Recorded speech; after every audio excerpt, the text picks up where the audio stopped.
2525 रुपए जी। 50 55 जी।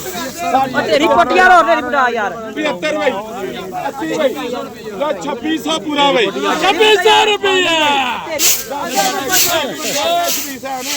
ढेरी पट ਨੂੰ ਕੀ ਕਰਦੇ ਯਾਰ ਉਹਨੂੰ ਬੁੰਡ ਮਾਰ ਤੋਂ ਇਹਦੀ 2610 ਵੇ ਇਹੀ ਤਾਂ ਕੰਮ ਕਰਨਾ 2615 ਵੇ 2615 20 ਵੇ 25 ਵੇ 2625 ਵੇ ਨਾ 30 ਵੇ 2630 40 ਵੇ 50 ਵੇ ਉਂਗਲਾ ਵੇ ਕਿੰਨਾ ਵੇ ਕਿੰਨਾ ਹੋ ਗਿਆ 10 ਕਿਲੋ 70 ਵੇ 70 ਵੇ 80 ਵੇ 80 ਇੱਕ ਦੋ 2680 ਨਹੀਂ ਅਸਰ 20 25 2225 30 35 40 45 50 55 60 65 70 75 2200 2300 करके हम दे दें। 2300 लिखो जी। हाँ 2300 रुपया 2300 पूरा 5 में 2305 अच्छा यार 10 15 20 25 30 में 2330 30 एक दो 23 35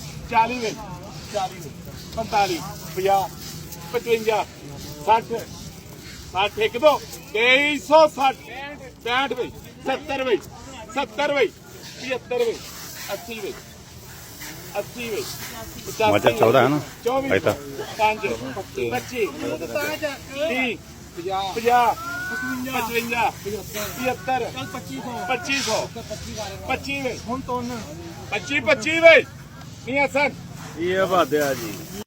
बिस्मिल्लाहिर्रहमानिर्रहीम। अस्सलाम वालेकुम नाज़रीन, मैं हूं मोहम्मद फैसल और आप देख रहे हैं सितारा टीवी।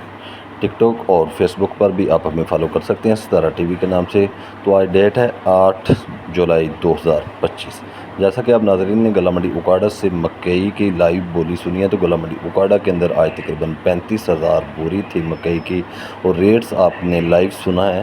तो जो अच्छी और VIP मकई है P 1543 P 1429 जो फंगस डैमेज बारिश से बसी हुई है, वो मकई आज भी गला मंडी उकाड़ा के अंदर बड़ी तेज़ी के साथ 2650 रुपये से लेकर 2680-90 रुपये तक फी 40 kg के हिसाब से सेल हो रही है। डैमेज फंगस वाले माल जो हैं वो 1800 रुपये से लेकर 2000-2100 की पोजीशन में है और जो कुछ बेहतर माल हैं वो 2200 रुपये से लेकर 2350 2400 रुपये की पोजीशन में सेल हो रहे हैं। मगर जो VIP फुल VVIP माल हैं, क्वालिटी है, क्वालिटी का ही रेट है, जैसा कि हम पहले भी बता रहे थे और अब भी बता रहे हैं कि जिन लोगों के पास क्वालिटी पड़ी है, अच्छा माल पड़ा है, स्टाकी को चांस मिल रहा है, मकई के अंदर पैसे पड़ जाएंगे। आने वाले दिनों में मकई के अंदर तेज़ी हो सकती है, लेकिन अच्छे माल के अंदर तेज़ी होगी, क्वालिटी के अंदर तेज़ी होगी।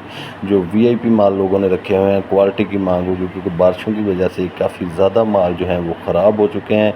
आने वाले दिनों में मकई के अंदर एक बार फिर बड़ी तेज़ी नज़र आ रही है।